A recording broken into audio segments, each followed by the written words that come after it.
ma jira qof aan weligiisa dareemin in isha baarkeeda kore ama baarkeeda hoose ay dibaaxinayso oo dibaaxin laga yaabo in qofka ku ekaato ama qofka kale oo ka soo horjeeda xataa uu yiraahdo waa maxay dhagdhagtan oo waswaas ma kugu riday oo ma laga yaabaa in isweydiisid dibka ishayda soo gaaray oo la dibaaxinaysa waa maxay mana laga yaabaa xataa dhakhtar indhayna aadud oo ataa doctor waxaan kugu socdaa ishaan ayaa qaybtan hoose ama qaybta kor dibaaxin ka dareemaya oo muddo socoto haddii jareeskaas yar ama dibaaxintaas aad hore u aragtay ama aragtid inaad wax ka ogaatid kusoo dhawaaw videogan magacayga waa Dr. Fawzi Xuseen Mahad oo dhakhtarad indha ah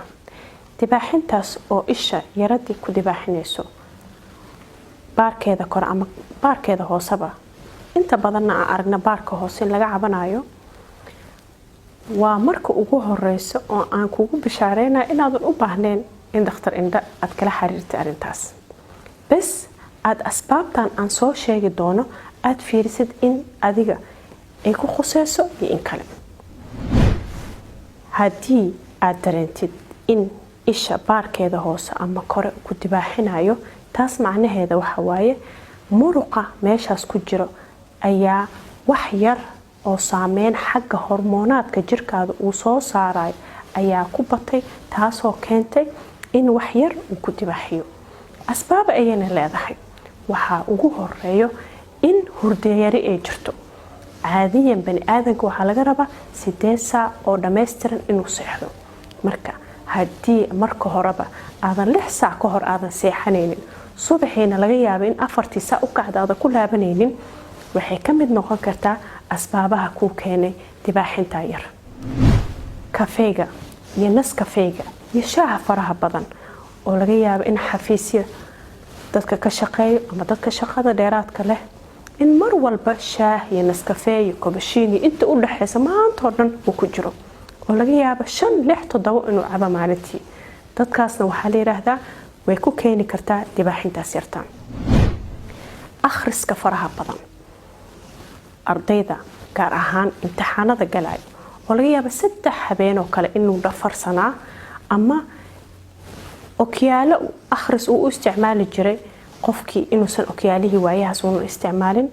kombiyuutarka shaqooyin badan uu ku gudanayo asoo okiyaalihiisa aan qaadanaynin dadkaasna ayakana waxay ka mid yihiin dadka dibaaxintaas laga yaabo in ay dareemaan stresska magaalada culayska ka jiro yaa ma qaraxa deeta ama qof ku dhow ama qof aad taqaan ama dad shacab weynahaada ka mid ah dilka iyo dhibaatada socoto maalin walba ayadana stresska waxay ka mid tahay waxyaabaha nagu keeni karo in aan dareeno dibaaxdaas waxaa la yiraahdaa kale pressureka qofka saaran culeysyada shakhsi ahaaneed hadduu guriga ka jiro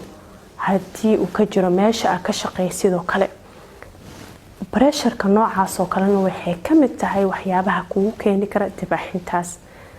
oo isha aad ka dareemaysid mararka qaarkood oo laga yaabo in ay muddo socdaan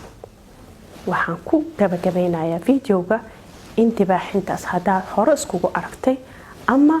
aad ka baqaysid inay kugu dhacdo aysan ahayn wax aad u culus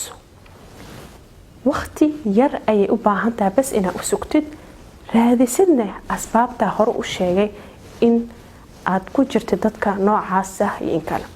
asbaabtaasna tabcan aad xallisid haddii hurdadaada yar tahay haddii kafeenkaada uu fara badan yahay hadduu stress iyo culays kale ku haysto waxyaabahaas inaad iska fududaysid insha Allah marka waa markii ugu horeysay oo aan kugu bishaareynay inaad u baahnayn in aad la xiriirtid dhakhtar indho